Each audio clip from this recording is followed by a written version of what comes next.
So, what is Tweenservice and how can we use it effectively? Tweenservice is just a simple service that allows you to move objects and parts within your workspace anywhere you want them. And you can do that using different animation curves. And that's what makes it so unique is that you can make really eye-catching, nice looking animations just with parts. So let's take this part here for example. Let's say that we want this part to be able just to move up. We want it to move up and then come back down to its original position. That's all we're going to do. We're going to have this repeating over and over and over again. That is really easy to do. So first of all, what we need to do is actually make a script. So whenever you're tweening something, you always want to put the script underneath the part that you're actually tweening. So I'm just going to name this tween script, and then in our script, delete the default text, and we're just going to say local tween service equals game colon get service tween service. So now we can actually start making our tweens. So we're first going to need to get our part. We're going to say local part equals script.parent. And then we also need to get our part's original position. So we're going to say local part position equals part.position.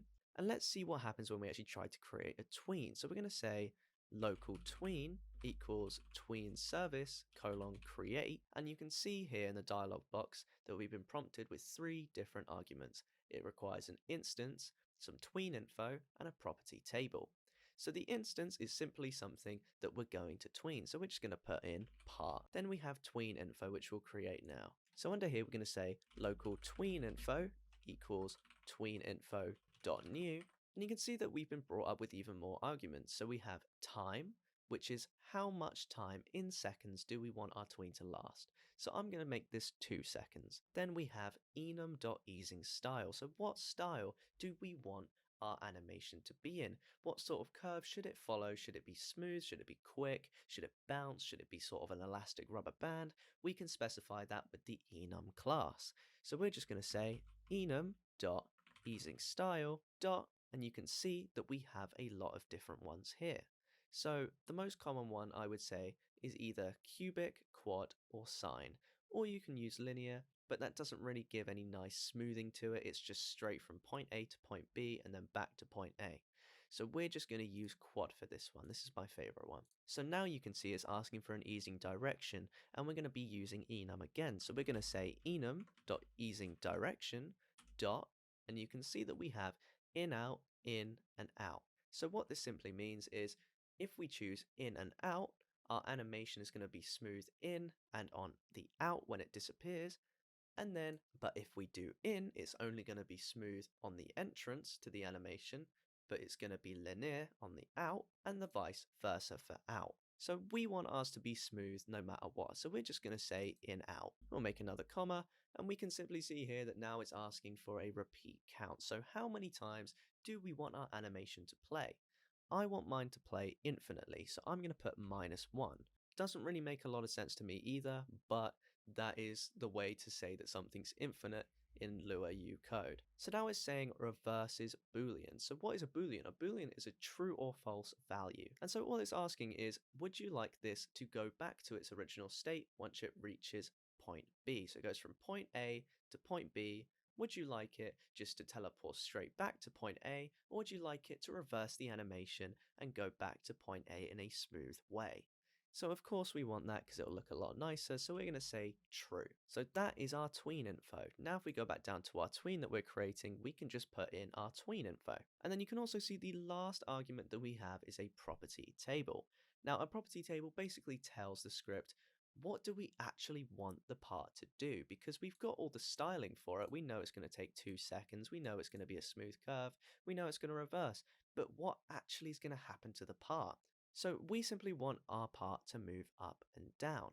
So we're just going to say local properties, and then we're going to create an array. Now, an array is pretty much just a table where you can store various little bits of data however you like. So we're going to open up this array, and we're only going to use one value for today, but you can actually separate them by different values if you wanted both the position and the size to change. All you would do is say, you'd go position equals new position, and then you would put a comma, and then size equals new size, or whatever you want to do. But for this one, we just want our position to change. Now, here's the thing. We've got our part position, and if we go back into our workspace and we scroll down on our part, we go on our little C frame and position. So we want ours to move on the Y axis because that is the up and down axis. And you can see that our normal axis when it's on the floor is 194.399. But if we were to move it up, it becomes 220.32. So we actually want it to become 220.32 in the end product. So what we're going to do is we're going to copy this, and then we're going to hit Control Z to bring our part down back to Earth. And we're going to go in our script now. And what we're now going to do is we're going to specify where we want our part to end up. So with this value that we've just copied, we're going to say part position plus vector3 dot new, and then we don't want any values changing on the x-axis, so we're going to put 0. Then we do want values to change on the y, so we're going to put our new value. And then we don't want anything changing on the Z, so we're just going to put 0. So that will work. However, there is a problem with it, and I'm going to show you that in just a second.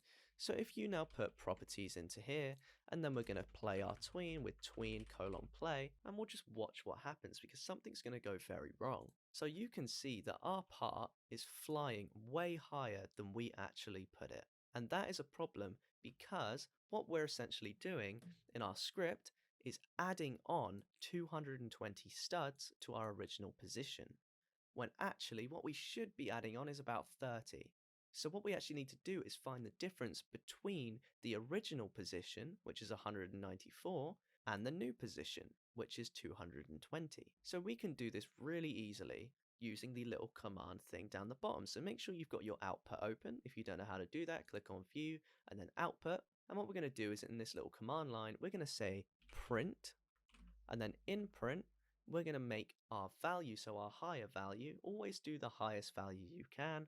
So my high value is 220.32. I've copied that. I'm going to bring it over here. I'm going to put it in there. And we want to subtract the original position, which is 194.399. So I'm going to copy that.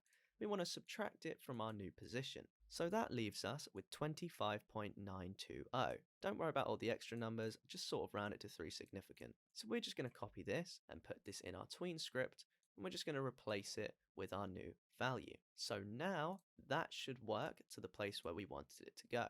And there we go. That's exactly where we wanted it to end up, and it comes straight back down.